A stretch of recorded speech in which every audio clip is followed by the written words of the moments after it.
Hello, Matt Davis here, working on Chapter 2, Limits, starting with Section 2.1, the idea of limits. We're going to look at average velocity versus instantaneous velocity in this section. And we're going to start off looking at average velocity with the kind of initial idea that we have of velocity, which is the idea of like a car driving along. So let's go ahead and look at this example. Suppose the graph below shows how far Mr. Davis travels to work after a certain amount of time. Then we have the graph, which we'll examine in a lot of detail as we go through this. And then the first question is Mr. Davis traveling the same speed the entire trip to work? Explain. So let's start off by looking at, we start off at the beginning, we've done no distance. 5 minutes later, we're at this height, which appears to be a height of 3. So we've traveled 3 miles during that time. And then in the next 5 minutes, we end up here, which appears to be a height of 9. So we went 3 miles during the first 5 minutes, but it looks like we went another 6 miles in the next 5 minutes. So because we covered more distance during the second time interval, which was an equal time interval, we are not going the same speed the whole way. So we're going to start off with a no, and then the reason for that again being that we went further during that second time interval.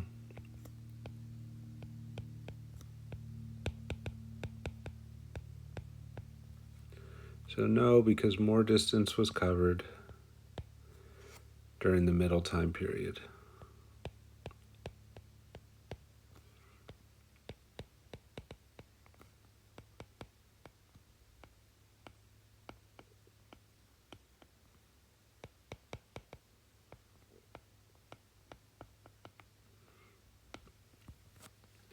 All right, so now if we're not doing the same velocity the whole time or the same speed the whole time, we're going to start looking at some questions about the speed during different times. So let's calculate the speed Mr. Davis traveled during the first 5 minutes, and we'll do that in miles per hour, which is kind of the standard for us. So if we go back to kind of algebra, distance equals rate times time. So rate is equal to distance over time. When you want to do an average velocity, you do the change in distance divided by the change in time. So we look at the graph and we think about how much did the distance change. Well, we started out here having not traveled at all. 5 minutes later, we had gone 3 miles. So the change in distance is we ended up having gone 3 miles, and we had started out at the beginning, had not traveled any miles. And then what was the change in time for that? Well, it was 5 minutes later that we are looking at the ending spot, and we started off at 0 for time. So we've got up top 3 miles, and on the bottom we have 5 minutes. So normally you'd think if you did the change in distance over change in time, you have rate right away, and I guess we do.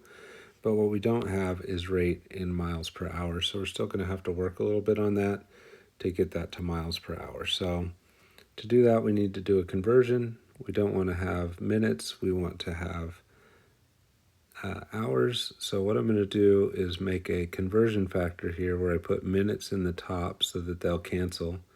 I put hours in the bottom, and then I fill it in with equal time amounts. So 1 hour equals 60 minutes. And then these minutes cancel off.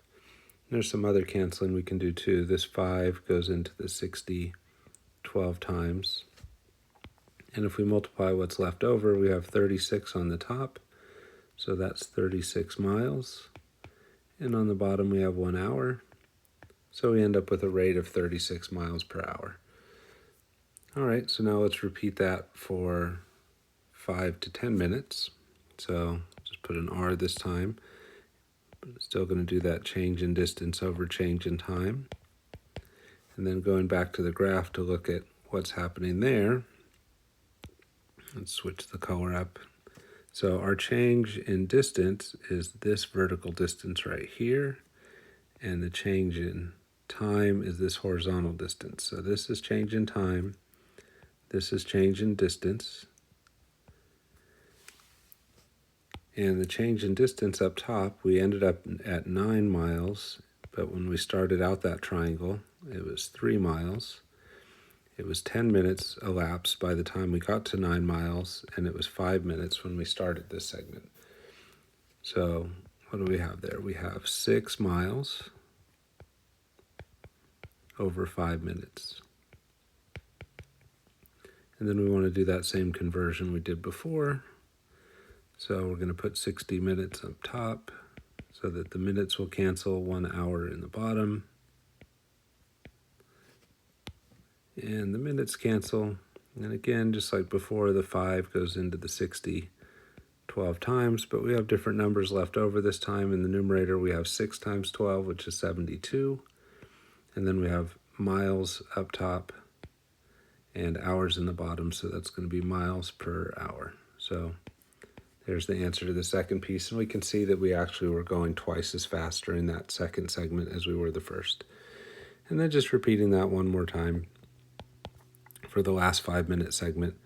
And I want you to get used to this idea that when it's steeper, it means your distance is changing faster. So it gets less steep in the last segment, so that's probably going to be a slower speed. So let's see if that works out to be true. So for our rate, we're going to do change in distance divided by change in time. And for this one, it's a little bit messier. So our height this time seems to be right in the middle of these two lines. If we chase that all the way across, that seems to be maybe 11.5. So we're going to say our ending distance this time was 11.5. And our beginning distance was our ending distance last time. So that's that 9.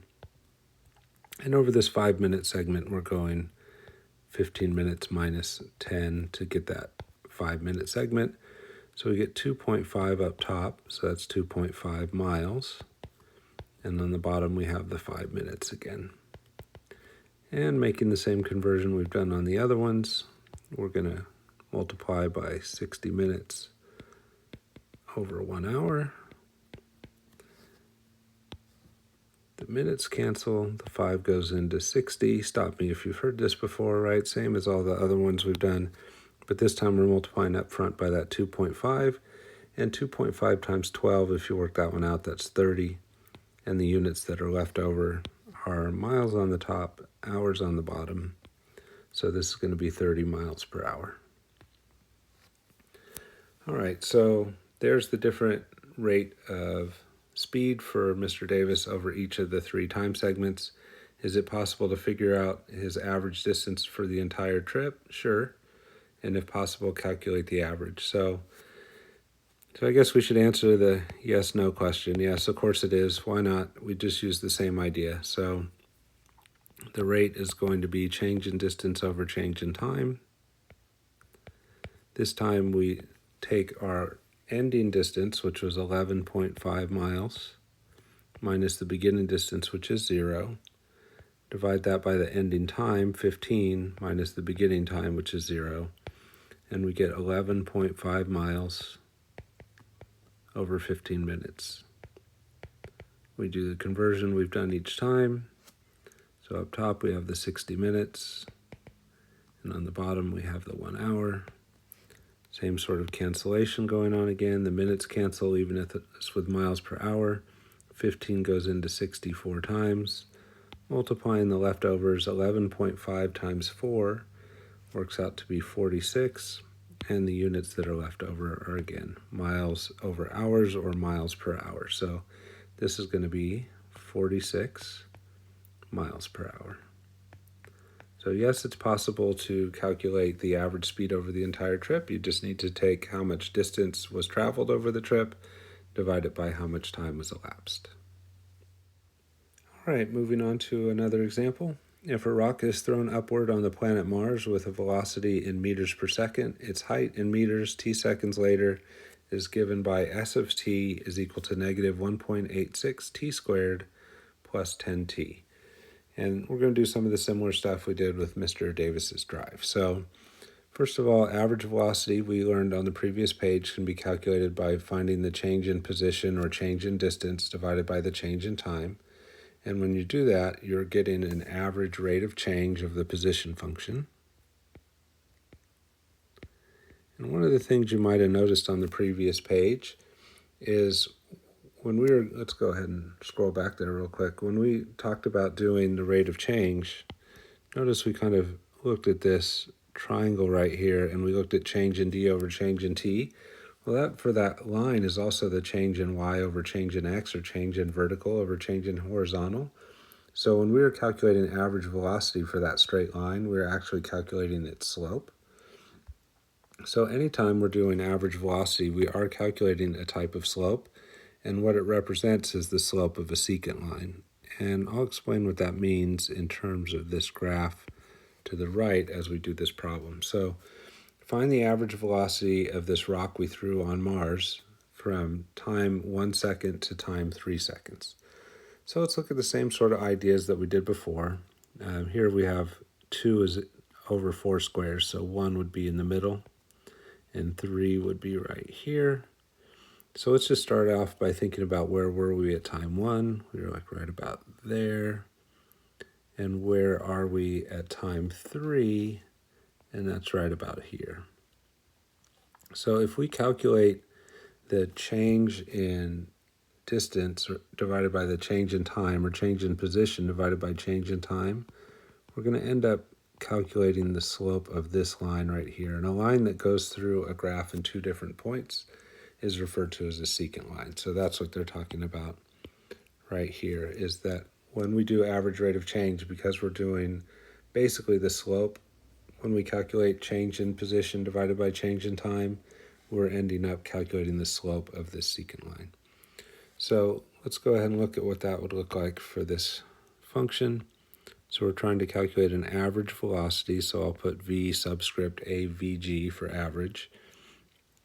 And we want to do change in position, which in this case is the height of this object. So I'm going to say change in height divided by the change in time.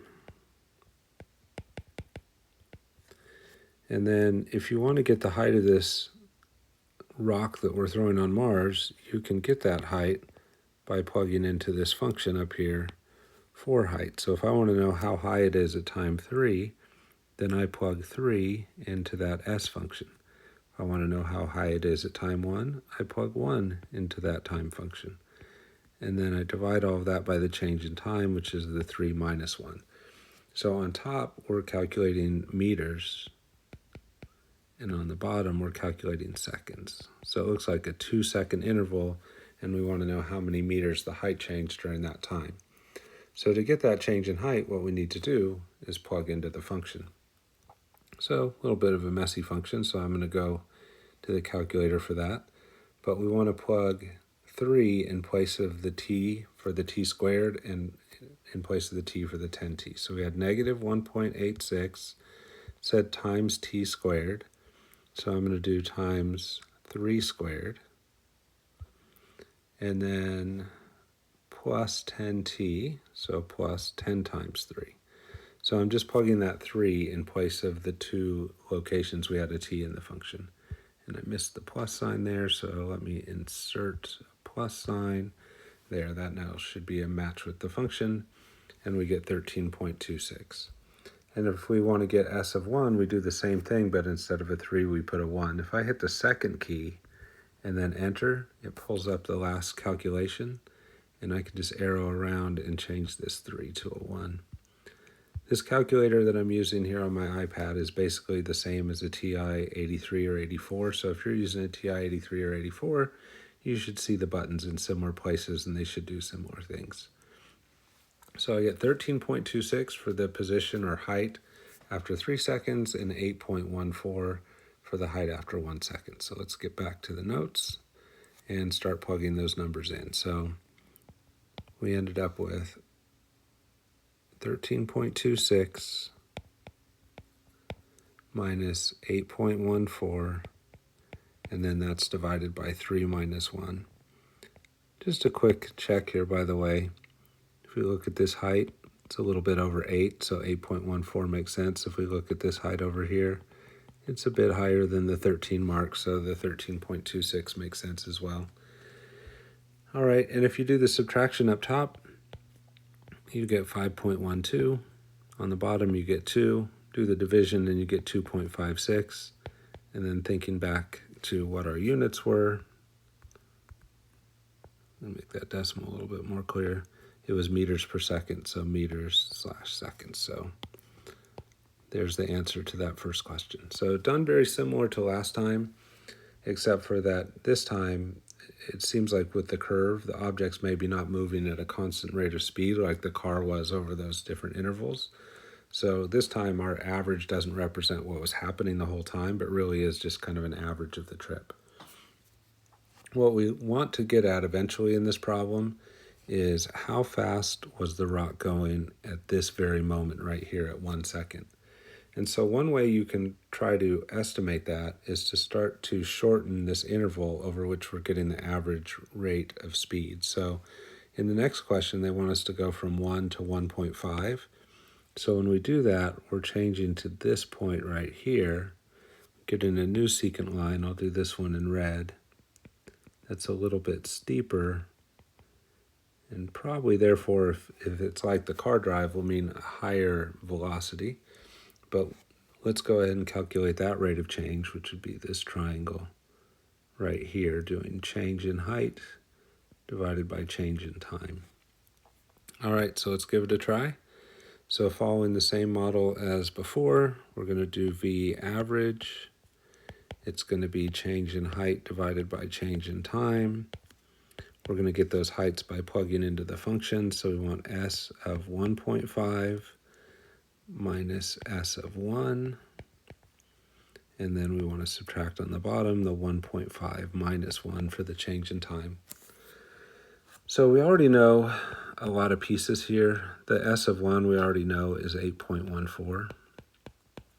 And we can do the subtraction on the bottom. 1.5 minus 1 is going to be 0.5.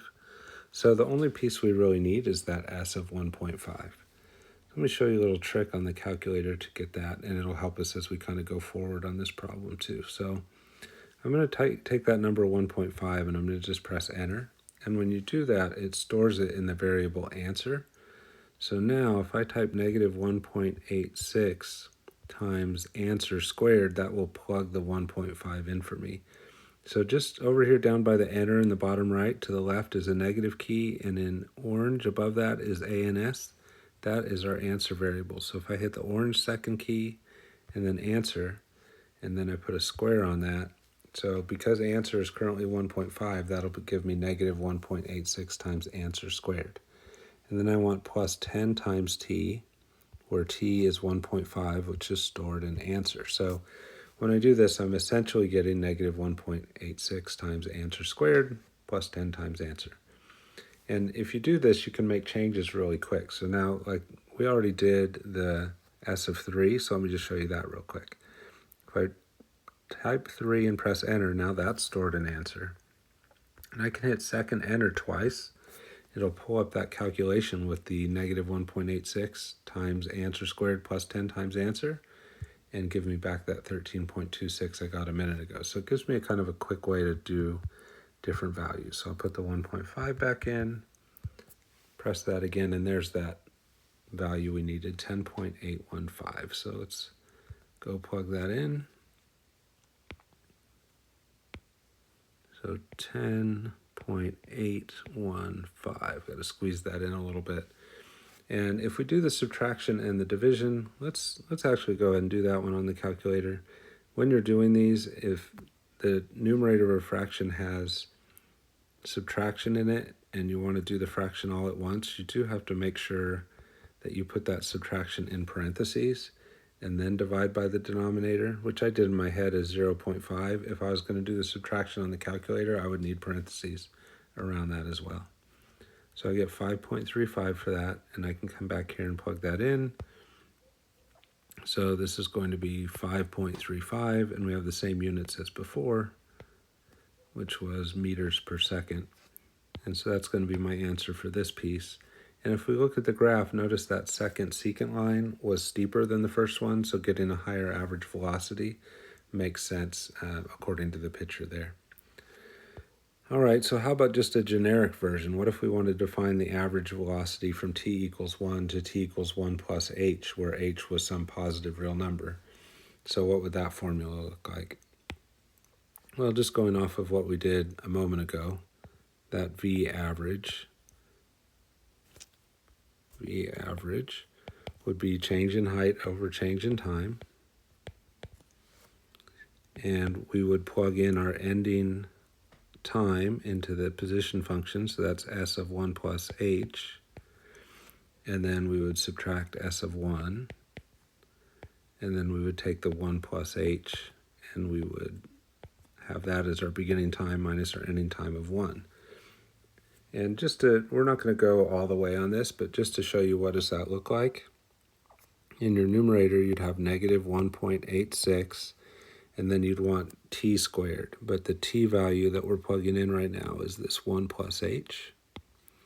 So we'd have 1 plus h squared right there, and then plus 10t, but the t is that 1 plus h. So we're taking that 1 plus h and plugging it in for t here and here in the original function. Let's go look at that original function one more time. There was the t, and there was the t. So I'm just replacing that by the 1 plus h. And then that's just the s of 1 plus h piece. I would still need to do minus s of 1, but we know s of 1 is 8.14. So just kind of to color code that, that's this piece right here. And in the bottom, if you did 1 plus h minus 1, the 1's would cancel, and only the h would remain. So we'd have this. And of course, there's more simplifying you could do, but I just want to show you the idea here. And the reason we would set up a formula like this is so we could play around with smaller values of h. If you come up here on this first one, so h is the amount we added to get from our starting time to our ending time. So if we had a time interval from 1 to 3, how far was it from 1 to 3? The h there, we'll do that in a different color, the h there was 2. So we were looking at a 2-second time interval. Down here, when we went from 1 to 1.5, that was half a second later, so the h would be 0.5. And notice the number that I listed as h shows up in the denominator each time. And even here, we ended up with h down in the denominator, so that's very consistent. So having a formula like this can help us do a bunch of different values of h kind of quicker if we come up with a formula for it, and we'll take advantage of that as we move on. All right, let's continue on with this, but now we want to change to the idea of instantaneous velocity, and that could be thought of as the speed you see on your speedometer in your car at any single moment. So how fast are you going at a specific instant as opposed to your average speed over some time interval? And if we think of that in terms of what is it on the graph, it represents the slope of a tangent line rather than a secant line. But the tangent line really is just the limit of the slope of the secant line. So if we go back to this picture and we think about the first secant line we had here, and then we went to another one where our h was smaller and the 2 points were closer together, what if we kept moving that point closer and closer? So what if we kept moving that point closer and closer to time equals 1? What would happen to this secant line and its slope?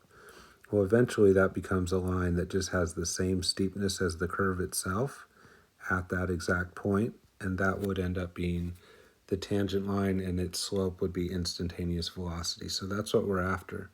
So for this particular problem, we can use this formula that we just came up with here and plug in values into that are getting closer and closer to 0, so that our 1 plus h is closer and closer to the original time of 1, and we're starting to narrow in on this point right there. So let's go ahead and give that a try.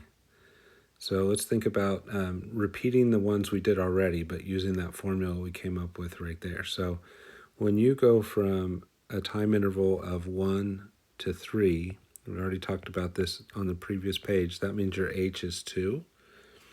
And so what we did before was s of 3 minus s of 1 over 3 minus 1. But now let's try that by plugging directly into that formula we came up with right here. So let's go ahead and take that to the calculator and see what we get. So switching over to the calculator, the first thing I want to do is store that h equals 2 as a variable. So I'm going to press 2 and enter, and now that's stored in answer. And now I want to start entering in that function we came up with for average velocity. So it's going to be negative 1.86 times, and then in parentheses we had 1 plus h squared, so I'm going to put 1 plus answer squared. And then we have plus 10 times h, so I'm going to put plus 10 times, sorry, it's 10 times 1 plus h, so I'm going to do 10 times 1 plus answer. And then minus 8.14, which was the s of 1. That's my numerator. And then divide that by h, which is my answer. So if I've done all this right, I know it looks messy, but it's a calculation we've already done earlier, and we got 2.56 meters per second. So let's see if we get the same thing, and we do. So that's awesome, and you'll see why in a moment. So let's go back and write this one into the table. So our velocity here was 2.56 meters per second. And now let's go do another one we already did from 1 to 1.5. There, the h would be the difference in those times, which is 0.5. And that would be s of 1.5 minus s of 1 divided by 1.5 minus 1, which ends up just being the h. And then let's see what we get for that one. Now we already know what we were supposed to get for that one. When we did it earlier, we got 5. I have 3.5 here. I think that was supposed to be a 5.33. We'll see in a second, actually. Let's go to the calculator and check it out. So if we go to the calculator and we do that again, what we want to do is take the 0.5, which is our new h, store that into answer, pull up the last calculation we did, but now instead of doing it with a 3, we're doing it with a 0.5, and we get 5.35. So yeah, it looks like we had the right answer there on the previous version. So let's come back here and write that down again. So 5.35 seconds, actually 5.35 meters per second. So now we have some more to do, but we can do them quickly. This one is going to be h of 0.1, because that's the time difference between 1 and 1.1. Here h would be 0.01, and here h would be 0.001, each time just subtracting the end time minus the beginning time. And then here we would have s of 1.1 minus s of 1 divided by the time difference, which is 0.1. This one would be s of 1.01 minus s of 1 divided by the time difference, which is 0.01.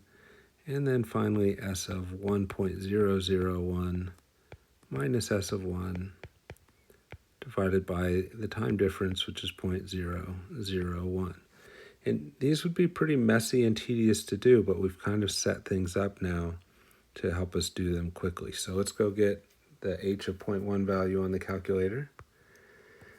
So we hit 0.1, press enter, that's now stored in answer. Hit second enter twice, and now we will calculate that with 0.1 as the value of answer and therefore of h, and we get 6.094.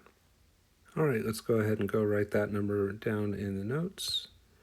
So 6.094, and that's going to be in meters per second.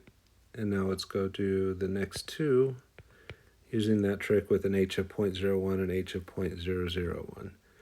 So switching back to the calculator, putting in the 0.01, enter, that's stored in answer. Put second enter to get back our calculation of average velocity. When we press enter now, we'll be plugging a time h of 0.01 into that answer spot. We get 6.2614 meters per second. If we put 0.001 and press second enter twice, now we're plugging that value of h in, so we get 6.278814. So let's go ahead and write those into the notes. So we get 6.2614 meters per second, and then 6.27814 meters per second. And what hopefully you can see is it seems like we might be narrowing in on a number, and that number we're narrowing in on is what we consider to be the limit or the instantaneous velocity. So one way you can get a better handle on that is let's take this interval and let's make it even smaller. So let's go from 1 to 1.0000001.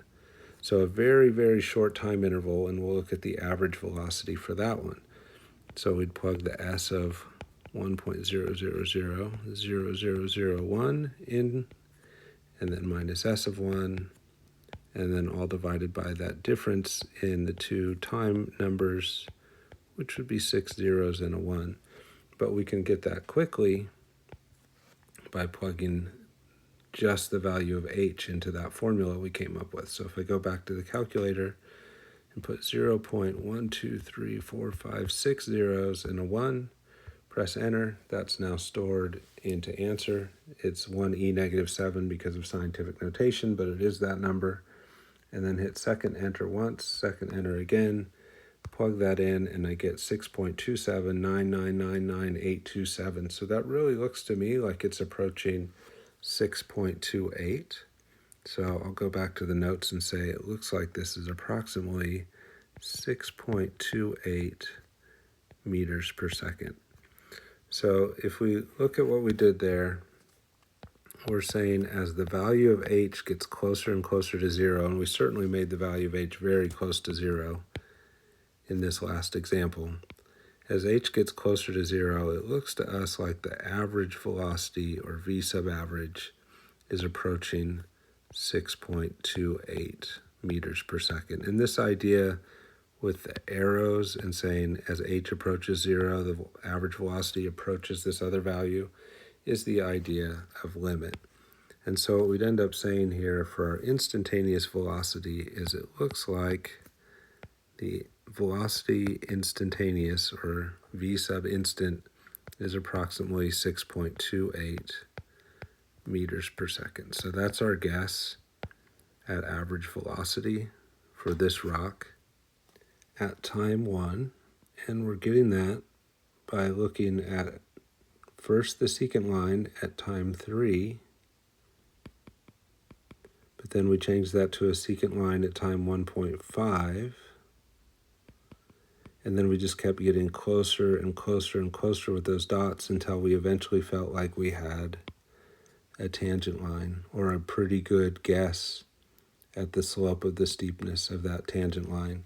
So that's the idea of average velocity. And we'll keep working on that and keep coming up with kind of better tools to make this go smoother. But that's our first rough look at an instantaneous velocity through the limit of average velocities. All right, let's go ahead and wrap things up with one final example. A paper ball is thrown straight up in the air. Let h of t equal negative the quantity t plus 2 times the quantity t minus 10, where h is the height of the paper in inches after t seconds, and this function we're saying only follows the flight of the paper ball from 0 seconds to 10 seconds. So let's sketch the graph of the function. So first of all, if you kind of imagine like what's happening here, you have a t times a t, so this is going to be a t squared. So that should be a parabola with a t squared, and then you have a negative out front, so it should be a parabola that opens down. So let's try and think about what the graph of that would look like by starting off with the table. So the first thing I'm going to think about in that table is when is the height equal to 0. So this piece right here would be 0 when t equals negative 2. So if t is negative 2, then h of t is 0. This piece right here would be 0 if t equals 10.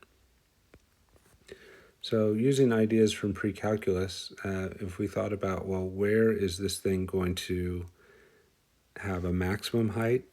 That would be at the vertex, and the vertex should be right in the middle of the two places where the height is 0, or the two intercepts. So right in the middle between negative 2 and 10, if you average those, add them together, it's 8, divided by 2, it's 4. So at time 4, we should get our max height, and we can plug the 4 in there.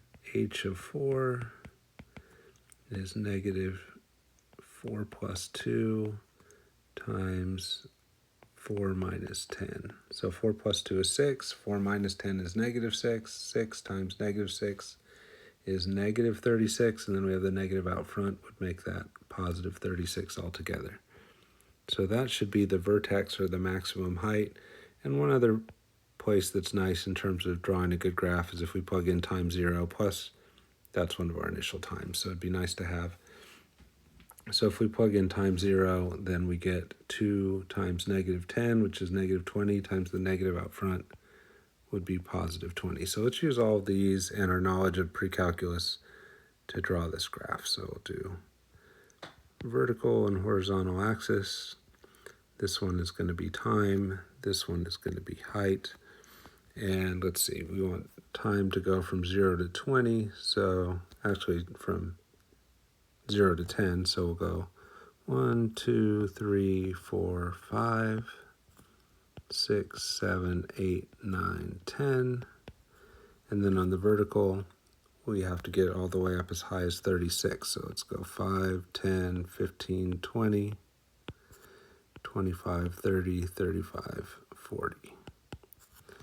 All right, so let's start plugging our points in. The negative 2, 0 isn't officially on the graph because we're just looking from 0 to 10, but I found that one because it was helpful to me to see the two intercepts to think about where the vertex was. So going with points we actually do have, we have over 0 up 20. We have over to 4 up to 36. That would be right about maybe here. And then when we get over to 10, our height is 0. So if we kind of follow that path and knowing it's a parabola, it should be kind of this U-shaped curve, reaching its peak at the vertex, starting to curve down, and do so in such a way that it hits the ground at time 10 seconds. So there's our rough graph. Now let's use that to try and answer the questions they have for us. Based on our graph, identify the time period when the paper ball has an instantaneous velocity of 0. Well, there's two ways, I think, to think about it. Intuitively,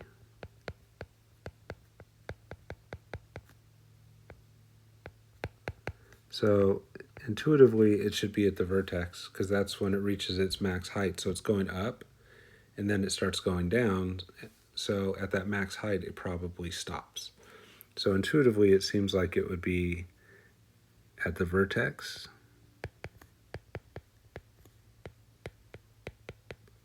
And then what would that be in terms of time? Because they said when. And when they say when, they're asking for a time. So that would be t equals 4 seconds. And then if we wanted to think of it in terms of secant lines and stuff, and so I'll go ahead and talk about that as being graphically, but also in terms of kind of slope of secants and tangents, we know that velocity ends up being the slope, the instantaneous velocity ends up being the slope of the tangent line, and at the vertex, our tangent line is horizontal, which means that it has a slope of 0, which means the velocity would be 0. So tangent is horizontal.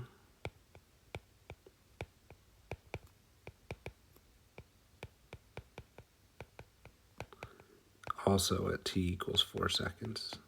So there's two different ways of thinking about it. It's going up, and it's got to stop before it starts coming down, so that would be at the vertex where it reaches its maximum height. And then in terms of everything we were doing on the previous page, saying that velocity, instantaneous velocity is the slope of the tangent line, think about when does the tangent line have a 0, because they ask us when is the velocity 0. So that should be when the slope of the tangent line is 0. And then kind of related to that idea of thinking, or that way of thinking, for what values of t on the interval from 0 to 10 is the velocity positive? Well, if we think about tangent lines, if the tangent line has a positive slope, then the instantaneous velocity should be positive. So when is that happening? When do we have tangent lines that are going upward until we reach the vertex?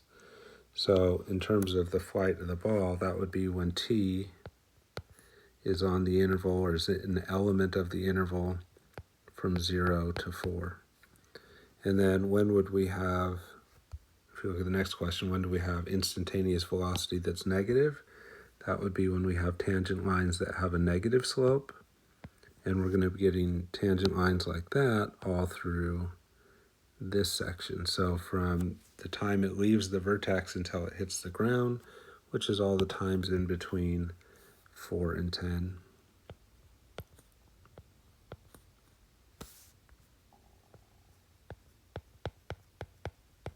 So this little symbol right here is red is an element of. So we're just saying for all times that are in this range from 4 to 10. All right, that wraps up our initial view of limits by looking at velocities and looking at average velocities and trying to convert those into instantaneous velocities by switching from secant line to tangent line. It's a pretty rough look at first, may seem a little overwhelming. We have a whole chapter on limits, so we're going to try and smooth that out over the next sections of chapter 2. All right, that wraps this one up.